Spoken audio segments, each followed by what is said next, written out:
करके उस परम पिता परमात्मा को धन्यवाद देंगे कि जिसने हमें ये जिनकुल, यह गौरव और यह 10 लक्षण धर्म में पर्युषण पर्व मनाने का अवसर प्रदान किया है।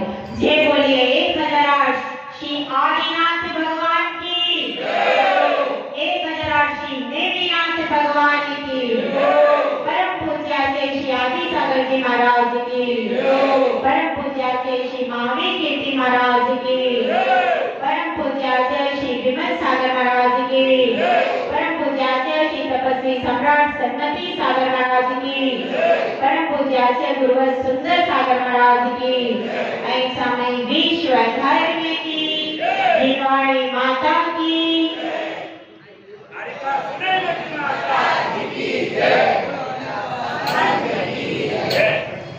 जिंदगी भर हम किसी ना किसी के साथ की तलाश करते रहते हैं। जब बच्चा जन्म होता है तो वह माँ की तरफ देखता है, थोड़ा बड़ा होता है तो पिता के साथ की उम्मीद करता है, स्कूल में जाता है तो साथी सहोदरों के साथ की उम्मीद करता है।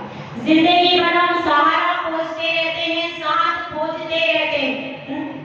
तो अब मेरा आपसे प्रश्न है, एक जीवन साथी का साथ सबसे पहले हम किस लिए खोजते हैं कि नहीं जीवन भर का साथ रहेगा। माता पिता कहते भाई कि देखो हमारा तो चंद सांसों का मेला है, उसके बाद आप किसके सहारे से रहोगी, तो विवाह कर लो और हम आपको विदा कर दे। माता पिता भी साथ नहीं देते, जिन्होंने जन्म दिया वो भी कह देते भैया जाओ घर से। बताओ बेटियों की कितनी परेशानी है, जहाँ पर जन्म हुआ वहीं से बाहर जाना पड़ता है। बेटा कम से कम जिंदगी भर अपने माँ बाप के साथ तो रह सकता है, उसको ये फैसिलिटी है, लेकिन हमारी कन्याओं की कैसी दशा है कि जहाँ जन्म हुआ वहाँ तो 20 साल 25 साल ज्यादा से ज्यादा, और कोई बहुत ज्यादा तो 30 साल, उसके बाद आपको विदा कर देते, जाओ दूसरों के माँ बाप के पास में रहो, उनकी सेवा। क्या गणित है बताओ, हमें तो गणित समझ में ही नहीं आया, इसलिए हमने कहा अपन को कुछ नहीं करना। देखिए अब उस जीवन साथी के साथ 7 फेरों के 7 वचन लेने को आप तैयार हो जाते, काहे के लिए? साथ रहेगा, 7 जन्म का साथ है, 9 जन्म का साथ है। हाँ कितने जन्म का है, किसने कितना कितना एग्रीमेंट किया मुझे तो कुछ पता नहीं, किसने कितना कितना किया। अरे माता जी अभी एक जन्म में रो रहे हैं, दूसरे का क्या है? तो अब मेरा प्रश्न है, किसके साथ से आपका जीवन धन्य हो जाएगा? ऐसा कौन सा साथ है? पहले पुरुष वर्ग बताइए, किसके साथ से आपका जीवन धन्य हो जाएगा? बताइए। सत्य के साथ। चलो अब आप डिफरेंट उत्तर देना, कल सेम हो गया, आज दूसरा चाहिए मुझे। हाँ चलो इधर की बहुमंडल महिला मंडल सब हमारी ध्यानी महिलाएं बताएंगी भाई, बताओ किसके साथ से हमारा जीवन धन्य होगा? हाँ क्या? धर्म से। हाँ और कुछ? सबका एक कराना चाहिए। हाँ बताओ, साड़ी भले तुम्हारा अलग पसंद कर लेना, यहाँ पे एक चाहिए। हाँ बताओ क्या है उत्तर? किसके साथ से जीवन धन्य होगा? साथ रहेगा उसका लेकिन जीवन धन्य होगा। कौन होगा वो? बताओ। हाँ हाँ क्या? वितरागी भगवान। बहुत अच्छा आंसर, बहुत अच्छा आंसर। सत्य तो हमारा धर्म है, वह तो हमारे अंदर ही है, लेकिन साथ पकड़ना है तो इनका पकड़ना है। वीतरागी देव शास्त्र गुरु, इनके साथ से हमारा जीवन धन्य हो जाएगा, क्योंकि सत्य कहीं बाहर नहीं, उसको खोजने बाहर नहीं जाना, वो तो हमारा स्वभाव है, हमारा अंदर है स्वभाव, और जिसने उसको प्रकट कर लिया उसके साथ से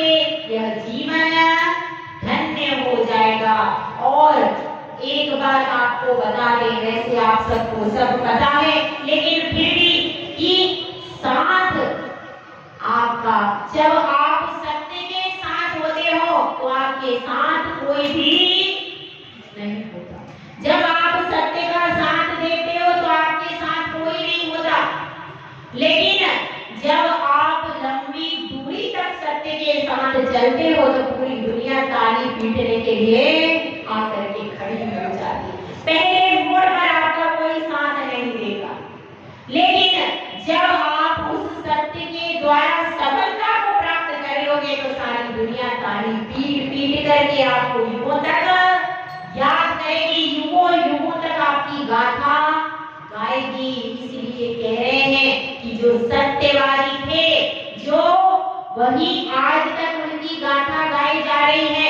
आदिनाथ भगवान कब उत्पन्न हुए थे, सीता कब उत्पन्न हुई थी, मैना कब थी, लेकिन आज तक उनका नाम हम गौरव से लेते हैं और अपने आप को धन्य मानते हैं कि वो सतियां हमारे जीवन में उत्पन्न हुई।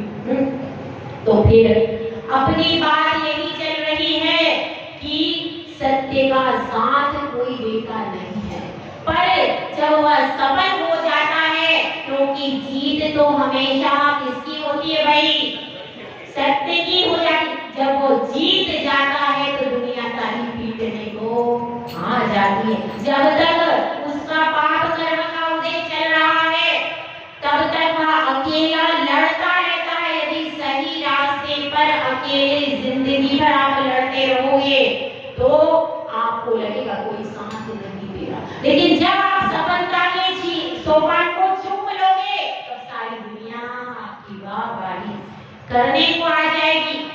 इसलिए सत्य जो होता है वह अकेला शुरुआत करता है, लेकिन अंत में पूरी दुनिया उसके साथ आ जाती है। संघर्ष उसको करना पड़ता है, उसको पिटना पड़ता है, उसको पिसना पड़ता है, उसको तपना पड़ता है, उसको कसौटी पर कसना पड़ता है। लेकिन जब वह निखार के आ जाता है तो सारी दुनिया उसको सिर पे उठाने को तैयार हो जाती है। तो ऐसा सत्य है, ऐसा है वह सत्य। तो सत्य के बारे में कहा जाता है हितकारी हो वह सत्य। क्या चीजें हैं? हितकारी भी हो और थोड़ा हो। हित मित प्रिय वचन को सत्य की श्रेणी में रखा गया। साधु की जो भाषा समिति होती है उसमें 3 चीजें हैं। पहले वह सत्य कैसा होना चाहिए? हितकारी होना चाहिए, कल्याण के लिए होना चाहिए, अपने स्वयं के कल्याण के लिए भी और दूसरे के कल्याण के लिए भी। फिर क्या होना चाहिए? मित होना चाहिए। ऐसा नहीं है कि आप घंटा भर बोल रहे, सामने वाले के कान दुख रहे, भैया अपने क्या करो, ऐसा नहीं, थोड़ा हो। और तीसरी बात क्या है? प्रिय होना चाहिए। शब्द ऐसे हो कि सामने वाले को अच्छे लगे, उसको तकलीफ नहीं होना चाहिए। तो इस प्रकार से अपने को समझना है कि सत्यम ब्रूयात, प्रियम ब्रूयात और हितम ब्रूयात। हित के लिए बोलो और काहे के लिए बोलो?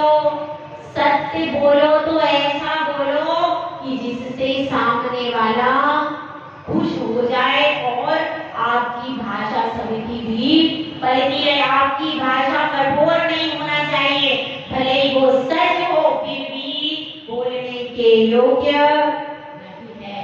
तो देखिए कैसा वह सत्य था, लेकिन फिर भी वह सत्य कितना अहितकारी हो गया। एक छोटे से दृष्टांत के माध्यम से समझने का प्रयास करें। इंद्रप्रस्थ नगरी जो कि पांडवों को दे दी गई थी, जहां पर युधिष्ठिर ने महल बनाया, ऐसा महल कि जहां पर चलते थे लगता था पानी है, लेकिन पानी होता नहीं था। लगता था धरती है, लेकिन धरती होती नहीं थी। जहां धरती दिखाई देती थी वहां पानी होता था, और जहां पानी दिखाई देता था वहां पर धरती होती। ऐसा वह दिव्य महल बना लिया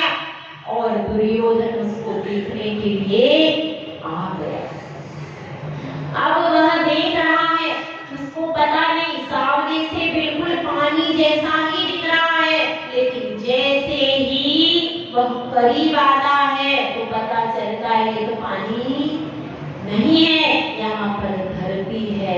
बड़ा परेशान हो गया। एक जगह धरती जैसा दिखाई दे रहा और वह फिसल करके गिर गया। ऊपर से झरोखे में देख रही थी द्रौपदी, अरे देखो अंधे के पुत्र अंधे बुद्धि है। ये शब्द उसने कहे, वह शब्द शूल की तरह दुर्योधन के हृदय में उतर गए। क्या कह दिया इसने? क्योंकि देखो, अगर अपने आप को कोई गाली दे तो सामने वाला सुने लेता है, सह लेता है, लेकिन अपने माँ बाप को अगर कोई कुछ कह देना तो कोई सहन नहीं कर पाता। अपने माता पिता के लिए कोई शब्द सुना, मुझे अंधा कह देती तो कोई बात नहीं, लेकिन मेरे पिता के लिए इसने कह दिया, इसलिए वो वचन कैसे थे? सत्य थे कि नहीं? सत्य थे। वह धृतराष्ट्र अंधा था और दुर्योधन भी देख करके चल रहा था, पर समझ नहीं पाया कि पानी है या धरती है। तो वह सत्य था लेकिन असत्य की श्रेणी में था। क्यों? क्योंकि जिनागम में जो सत्य प्रिय हो वही सत्य की श्रेणी में आएगा, जो मित हो वही श्रेणी में आएगा। जिस सत्य को सुन करके महाभारत हो जाए वो सत्य की श्रेणी में वह असत्य है। इसलिए द्रौपदी के वो कटु वचन जिन्होंने महाभारत के युद्ध में चिंगारी का काम किया, जब जब दुर्योधन सोचता था कि पांडवों को मैं कुछ करूं, तब तब वो वचन उसके हृदय में गूंज जाते थे और वह वापिस युद्ध की तैयारी में लग जाता था। तो ऐसे वचन नहीं बोलना जिससे किसी का घर उजड़ जाए, ऐसे कड़वे वचन नहीं बोलना। तो यह सत्य नहीं है, यह प्रिय भी नहीं है और यह मित भी नहीं आता, यह असत्य की श्रेणी में आ जाएगा। और देखिए, रावण ने तो सीधा सीधा झूठ बोला था। क्या बोला था? मैं साधु हूँ। यह पूरा झूठ था और उस झूठ के बल पर वह सीता को लेकर के चला गया। बस उसका मरण वहीं से शुरू हो गया। जब उसने झूठ बोल करके सीता को हरा, तभी से उसके जीवन की उल्टी गिनती चालू हो गई। इसीलिए झूठ बोलने के साथ ही हमारे जीवन में पाप बढ़ना शुरू हो जाता है। ये हम जानते नहीं है, समझते नहीं है, लेकिन वास्तविकता यह है कि जिस दिन से हमने झूठ का सहारा लिया, तभी से हमारे संकटों की चादर ऊपर गहराना शुरू हो जाती है। हम जब बड़ा संकट सामने आ जाता है तब हमको समझ में आता है, लेकिन शुरुआत तो वहीं से हो गई। जब रावण ने झूठ बोल दिया तभी से सारे पापों की श्रृंखला प्रारंभ हो गई। तो इस प्रकार से उस रावण ने झूठ बोला कि मैं साधु हूं। दूसरा देखिए, युधिष्ठिर जो कि सत्य प्रिय कहलाते थे, सत्य धर्मराज युधिष्ठिर कहलाते थे। क्यों? क्योंकि उन्होंने सत्य धर्म को स्वीकार किया और सत्य धर्म का जीवन भर आचरण किया, लेकिन फिर भी उनसे एक गलती हो गई जिसके कारण लोग उनको सत्यवादी कहने में आज भी हिचकते हैं। वो कौन सी गलती थी? वह गलती थी रण क्षेत्र की महाभारत के युद्ध में। द्रोणाचार्य ने पूछा था, जब उसने सुना कि अश्वत्थामा मारा गया, तो वह युधिष्ठिर के पास में आते हैं द्रोणाचार्य और कहते हैं, हे धर्मराज युधिष्ठिर, कहो ये सब क्या कह रहे हैं कि अश्वत्थामा मारा गया? उसी समय आकर के पांडव कह देते हैं कि हे युधिष्ठिर, द्रोणाचार्य बहुत बलवान हैं, उनको जीतना बहुत कठिन है। यदि और एक ही शर्त पे जीता जा सकता है, क्योंकि वे अश्वत्थामा से बहुत ज्यादा प्रेम करते हैं, जो कि उनका इकलौता पुत्र है। यदि हम यहाँ पर कह देंगे कि अश्वत्थामा मारा गया तो क्या होगा? फिर द्रोणाचार्य हथियार डाल देंगे। तो इसलिए तुम यह कह दो कि अश्वत्थामा हता। युधिष्ठिर कह रहा है मैं झूठ बोलूं, मैं धर्म का मार्ग छोड़ दूं? तो कहते हैं, क्या कहते हैं, everything is valid is love and वार, ऐसा एक कहावत है। तो उनको भी एक समझा देते हैं कि ये युद्ध है, लेकिन युधिष्ठिर फिर क्या करते हैं, अश्वत्थामा हता, ये तो जोर से बोलते हैं, जोर से बोलते और धीरे से बोल देते हैं, नरोवा कुंजरोवा। क्यों? या तो वो हाथी है या मनुष्य है। वास्तव में अश्वत्थामा हाथी था, एक अश्वत्थामा नाम का हाथी था, वो मर गया था। और फिर युधिष्ठिर की बात सुन करके अब द्रोणाचार्य सोचते हैं इन्होंने जीवन भर सच बोला है तो ये असत्य नहीं बोल सकता, और सोचते हैं कि मेरा पुत्र अश्वत्थामा मर गया, अब मैं युद्ध क्यों लड़ूं, और वो हथियार डाल देते हैं। लेकिन उसके बाद युधिष्ठिर को बहुत पश्चाताप होता है, ओहो मैंने सत्य धर्म को कलंकित कर दिया, जीवन भर सत्य बोला, लेकिन एक बार यदि झूठ बोल दिया मेरा सारा धर्म निरर्थक हो गया। उनको बहुत पश्चाताप होता है, उनकी नजरें झुक जाती हैं। विचार कीजिए कितनी, एक बार झूठ बोलने से जीवन भर कमाई गई सत्य की प्रतिष्ठा धूमिल हो गई। तो आपने अपने जीवन में कितनी बार झूठ बोल लिया, हिसाब लगा लीजिए, बताइए कैसे हम उस प्रतिष्ठा को प्राप्त कर पाएंगे कि क्या कहते हैं सत्य की प्रतिष्ठा। सत्य प्रतिष्ठित होता है अपने आप में, और जो सत्य बोलता है वह भी प्रतिष्ठित हो जाता है। तो अब एक असत्य का उदाहरण देखिए, जो आचार्य सन्मति सागर महाराज जी सुनाते थे वह कहानी आपको सुनाते, ठीक है। एक कहानी है, एक थी कंकु काकी, क्या नाम था, कंकु काकी थी, और उसने वह राजा के पास में गई, राजा के पास में निवेदन किया कि मुझे आप कुछ काम काज के लिए महल में रख लीजिए, मैं सब काम करूंगी, दासी बनूंगी। तो राजा कहता है ठीक है, आप कितना वेतन लोगी? तो वह कहती है मुझे क्या चाहिए, रोटी कपड़ा और मकान बहुत है मेरे लिए, इतना ही बहुत है, आप तो बस इतना कीजिए, मैं साल में एक दिन झूठ बोलूंगी तो आप मुझे माफ कर देना। ठीक है, उन्होंने कहा क्या बात, देखो बिना पैसे के नौकर नहीं रखा, तो रख लो, एक दिन झूठ बोलेगी तो क्या हुआ, सुन लेंगे, क्या फर्क पड़ता। ठीक है, अब उन्होंने रख लिया। अब उसने बड़ी मेहनत से काम करती, हर आज्ञा का पालन करती, तो रानी के हृदय में उसने बहुत स्थान बना लिया। राजा भी प्रसन्न रहता क्योंकि जो कहते वो काम करती, सब काम बहुत अच्छे से करती, सारी चीजों में वो परफेक्ट। तो सब एक वर्ष में बहुत ज्यादा उसका मान हो गया, सब लोग मानने लगे। अब अंतिम दिन आ गया, 364 दिन बीत गए, अंतिम दिन आया। अंतिम दिन वो राजा जी के पास में जाकर के कहती कंकु काकी, क्या कहती, राजा जी मैं कल झूठ बोलूंगी। राजा ने कहा कहाँ, मजाक कर रही है क्या, झूठ बोलेगी, अब क्या है। तो राजा ने मजाक में उस बात को उड़ा दिया। अब रानी के पास में जाकर के भी बोली कि रानी जी मैं कल झूठ बोलूंगी। रानी ने कहा क्या कह रही है, कुछ नहीं, ऐसे ही मजाक कर। रानी ने भी उसकी बात को झटक दिया। अब देखिए दूसरे दिन संध्या का समय था, और संध्या समय में वह राजा के पास पहुंची। राजा से कहती है कि राजा जी आपको पता नहीं, रानी जी ने पालकी मंगाई है।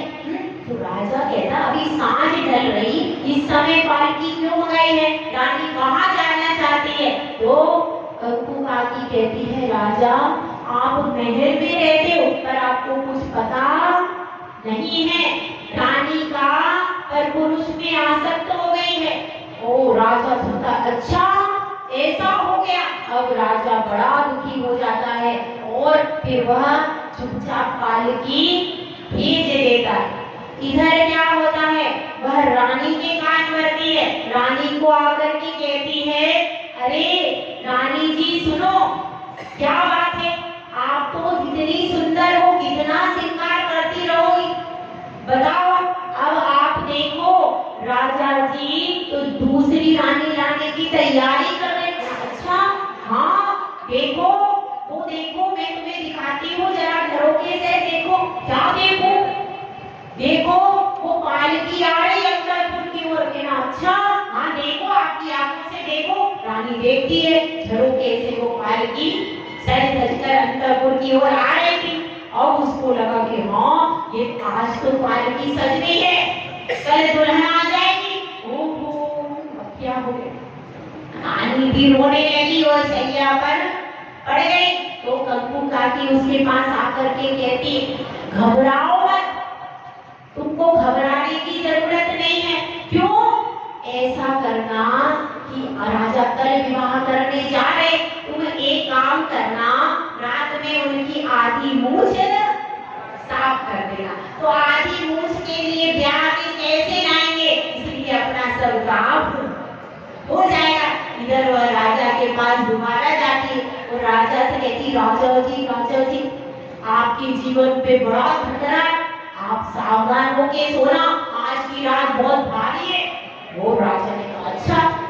अब क्या हुआ, अब राजा सोने का नाटक करता है और रानी सोचती है कि ये सो गया, तो वो अपनी छुरी लेकर तलवार लेकर के आ जाती है और जैसे ही वो आती है तो वैसे ही क्या होता है, राजा की नींद टूट जाती है और वो उसका हाथ पकड़ लेता। उसको गुस्सा तो बहुत तेज आया और क्षत्रिय था, तो उठा करके तलवार रानी को मारने लगता है।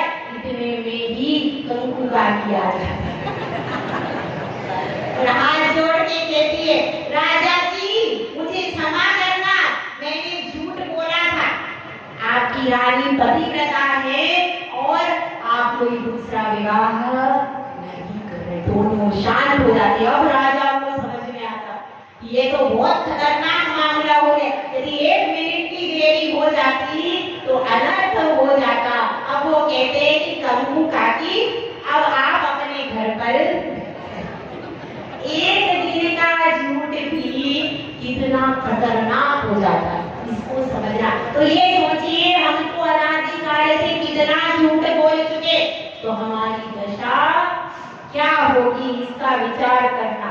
और देखिए सत्य की परीक्षा होती है, असत्य की कोई परीक्षा कभी नहीं हुई। आप पिक्चर देखने जाते हो, हाँ पहले जाते थे आप, अशोक जी कौन कौन जाता था इसमें? सब जाते, इधर तो सब जाते ही है। पिक्चर देखने आप सब गए हो ना, बताओ हाँ 2.5 घंटे की या 3 घंटे, कितने घंटे की होती है? 3 घंटे, 3 घंटे की होती थी। अब उस 3 घंटे की पिक्चर में 2.5 घंटे तक तो विलन परेशान करता रहेगा, करता ही नहीं। आधे घंटे की पिक्चर में हीरो जीतता है, सही है कि नहीं? तो आप लोग जरा सा संकट आता है तो पिक्चर को याद कर लिया करो, ये 2.5 घंटे विलन का खेल चल रहा, आधे घंटे का मेरा रोल बाद में आए। तो इस तरह से ये समझना है कि भले ही 2.5 घंटे तक विलेन परेशान करता रहता है, लेकिन फिर आधे घंटे में सारा पासा पलट जाता है और हीरो जीत जाता। इसी प्रकार से पूरा झूठ का खेल कब तक चलता है? बहुत लंबे समय तक चलता है, लेकिन अंत में जीत किसकी होती है? सत्य की ही जीत होती है, झूठ की आज तक कभी जीत नहीं हुई। तो अब हम एक थोड़ी सी बात को लेकर, एक छोटे से भजन को लेकर के आगे चलते हैं और ये भजन ध्यान से सुनिएगा। इसी में सत्य की परीक्षा कैसी हुई और कैसी सत्य जीता, इस सब को पिरोया गया। ऐसी लागी लगन मीरा हो गई मगन, वो तो गली गली जिन गुण गाने लगी, मैं महलों में पली बन के जोगन चली, मीरा रानी दीवानी कहाने लगी, ऐसी लागी लगन। भक्ति में जो दीवाना हो जाता है फिर उसको अपने भगवान के अलावा और कुछ दिखाई नहीं देता। इधर वह महलों से सड़कों पर आ गई है जोगन बन के, उधर उसके देवर जी कह रहे हैं, कौन है यह मीरा, मेरी भाभी? महलों की मर्यादा को उसने तोड़ दिया। क्या रानियां सड़कों पर नाचती फिरती हैं? ले जाओ ये विष का प्याला, पिला दो उसे, कह दो यही है श्री कृष्ण का प्रसाद। क्या हुआ? राणा ने विष दिया, मानो अमृत दिया, मीरा रानी गोविंद सुहाने लगी। बात भक्ति की है, हमको भक्ति की बात पकड़नी है कि उसकी भक्ति कितनी सच्ची थी। उसकी भक्ति कैसी थी? एकदम सच्ची थी, गहरी थी। तो उसके देवर ने उसको विष का प्याला पिला दिया, उसके बाद भी वह अपनी भक्ति से चलायमान नहीं हुई। ऐसी भक्ति किसकी होना चाहिए? हमारी भी होना चाहिए कि कोई कितना ही उपद्रव करे फिर भी हम अपनी सच्ची भक्ति को नहीं छोड़े। तो भक्ति में जो सच्चा होता है वही आगे, आज तक वह विष का प्याला भी नहीं रहा, वह मीरा भी नहीं रही, लेकिन आज भी उस मीरा को लोग क्यों याद करते हैं? कि उसकी भक्ति में सच्चाई थी, आज तक याद करते हैं। और सुनिए, ऐसी लागी लगन मैं ना हो गई मगन, ऐसी लागी लगन मैं ना हो गई मगन, वो तो गली गली जिन्हें गुणे गाने लगी, महलों में पली बन के जोगने चली, सिद्ध सिद्ध सिद्ध सिद्ध को मुख में सजाने लगी, ऐसी लागी लगन। अब भी विचार कर ले बेटा, आखिरी बार मुझसे पूछ रहा हूँ, विचार कर ले। कोई पति से तेरा विवाह कर दूंगा, अब भी कह दे कि मैं ही सब कुछ हूँ, भाग्य तेरा मैं बनाता हूँ। नहीं पिताश्री, मेरा भाग्य मैं खुद लिखूंगी, वह तो पहले से नियत है। मेरे भाग्य का करता धरता कोई नहीं है, मेरे भाग्य में जो होगा मुझे मिल जाएगा।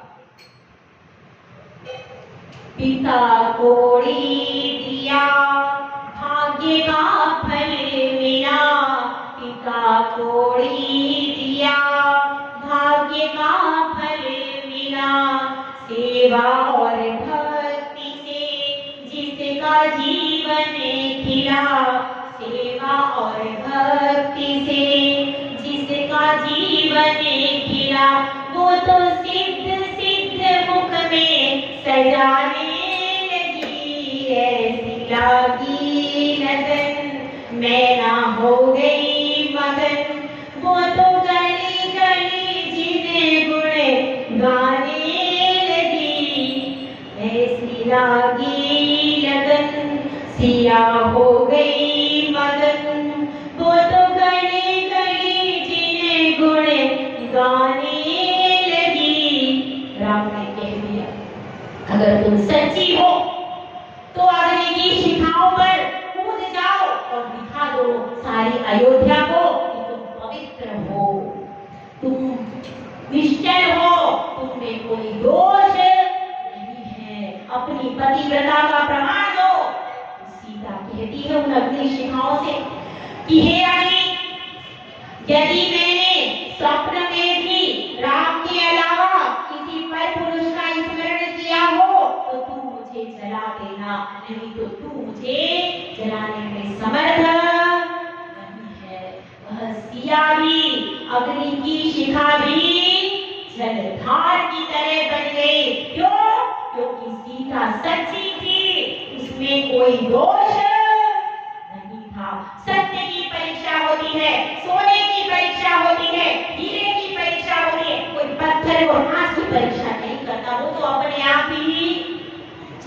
चाहते हैं, आप सोना बनना चाहते हैं, आप रत्न बनना चाहते हैं, आप हीरा बनना चाहते हैं, तो बताइए बिना पिसे तो मेहंदी भी रंग नहीं लाती, तो आप कैसे रंग लाएंगे?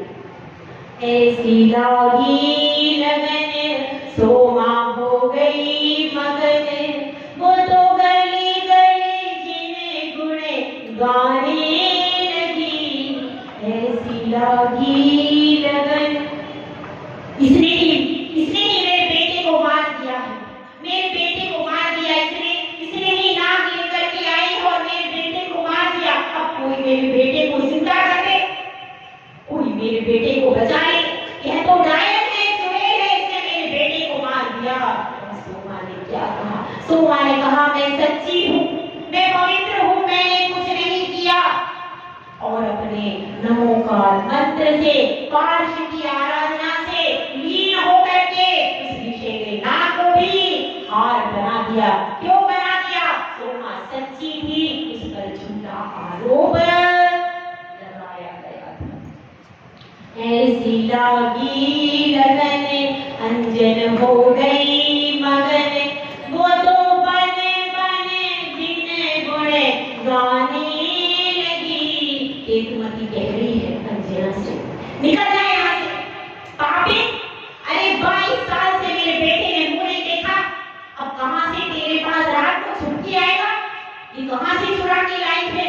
ये कक्कड़, ये मुनेगा, हटा दे, मैं तेरे फेरे में नहीं पड़ती, चली जा यहाँ से, मैं तेरा मुख भी नहीं देखना चाहती। और वह चली गई, बलवन में भटकी। बाद में केतुमती कह रही है मुझसे गलती हो गई, मैं नहीं जानती, अंजना सच बोल रही थी, उसकी सच को मैं नहीं जान पाई, वो पतिव्रता थी। बाद में केतुमती रो रही है। सत्य जब उद्घाटित होता है तब सब पश्चाताप करते हैं, बाद में राम भी पश्चाताप करने लगे। हे सिया मत जाओ वन को, चलो साथ में। नहीं, अब मैं आए का दीक्षा लूंगी, बहुत हो गया नाटक, अब नाटक में अटूंगी नहीं, बहुत हो गया। वन में चली गई, हरण हो गया, सब हो गया, अब तो मैं अपने निज देह जाऊंगी। ऐसा उसने कहा।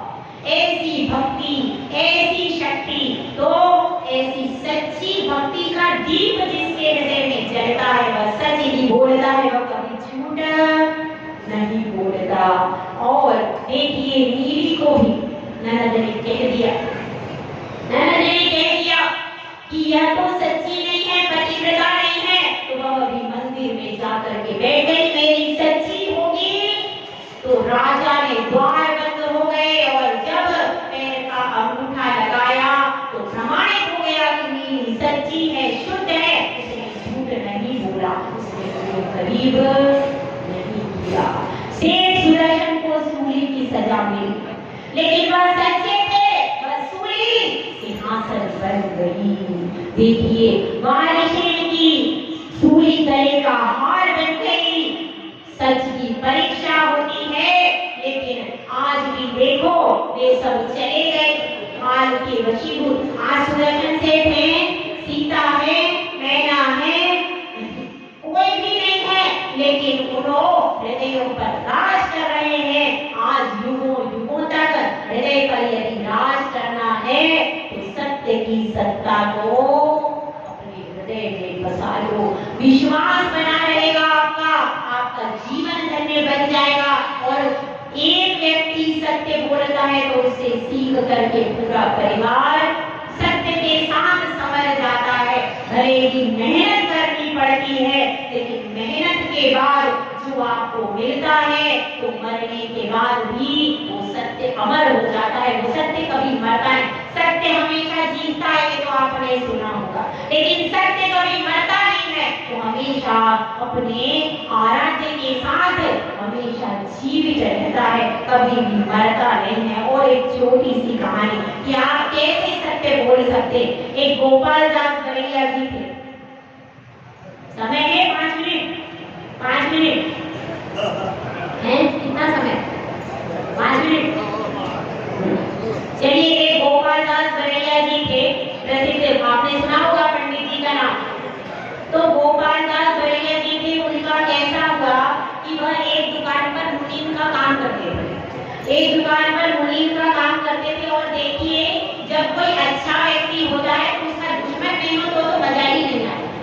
तो एक मुनीम जी मुझसे जलते थे और उन्होंने क्या किया कि हिसाब में से 1 रुपया निकाल लिया। पहले 1 रुपए की बहुत बड़ी कीमत हुआ करती थी पुरानी बात, तो 1 रुपया उस हिसाब में से निकाल लिया। अब उन्होंने शाम को पूरा हिसाब किया और 1 रुपया कम। अब क्या करें, 2-3 बार गिन लिया तो भी 1 रुपया कम। बड़े परेशान हुए, क्या करें क्या करें। तो अब उन्होंने कहा कि भाई हिसाब तो पूरा देना पड़ेगा। अपनी जेब से 1 रुपया निकाल करके उसमें डाल दिया और फिर सुबह जब सब लोग आ गए, वह मुनीम भी आ गया दूसरा वाला, तो वह कहते हैं कि इसमें मैंने 1 रुपया मिलाया है और वह मैं उसको भीख में देता हूँ जिसने ये रुपया चुराया। अब उसको बुरा लग गया दूसरे मुनीम को, उसने ऐसा क्यों कहा, मैं भिखारी थोड़े हूँ। उसने क्या बोला, मैं भिखारी थोड़े ही हूँ। तो वह कहते अगर आप भिखारी नहीं हो, आपके पास कमी थी तो आपने 1 रुपया क्यों उठाया, सीधी बात। तो उसने चुपचाप 1 रुपया जमा कर दिया। तो इस तरह से सत्य की जीत जरूर होती है, भले ही देर लग जाए। तो क्या कहते हैं, अंधेर है लेकिन देर है पर अंधेर नहीं। इसीलिए हम सबको सत्य की आराधना करनी, सत्य की ही उपासना करनी है और परीक्षाओं से घबराना नहीं। भले ही चारों तरफ झूठ का कारोबार हो, झूठ का कारोबार चल रहा है, पर आप यदि सत्य के साथ आगे बढ़ेंगे तो क्या होगा, तो आप अपने मन में संतुष्ट रहेंगे और झूठ के साथ बड़े बड़े बंगले, गाड़ी आदि कुछ भी यदि आप ले लेते हैं तो आपके परिवार में आपके माता पिता आपसे कभी संतुष्ट नहीं। ध्यान रखना, कितना ही महल कारोबार सब कुछ हो जाएगा, लेकिन अगर सच्ची माँ होगी तो कभी बेटे के झूठ के कारोबार से प्रसन्न नहीं होगी। वह अपने बेटे का 1 रुपया सच्चाई और ईमानदारी से कमाया हुआ ही देख करके वो माँ खुश होती है। तो हम सब सत्य का व्यवहार करें, ऐसे सत्य का जिससे हमारा हित हो और पूरे समाज का हित हो और पूरे देश का हित हो। ऐसे सत्य की सुगंध से हम सब सुगंधित हो। बाहर का सेंट पेंट नहीं लगाना, सत्य का सेंट लगाओगे, सत्य का सेंट लगाओगे तो जीवन भर दूसरा लगाने की जरूरत नहीं पड़ेगी और ये बार बार करोगे और बार बार खत्म हो जाएगा। वो एक बार सेंट लगा लो सत्य का तो हमेशा के लिए ये झूठ की दुर्गंध आना बंद हो जाए। जय बोला, जय सुंदर सागर महाराज की जयमाणी शूटिंग में विख्यात होना शुरू या तमिलनाडु पे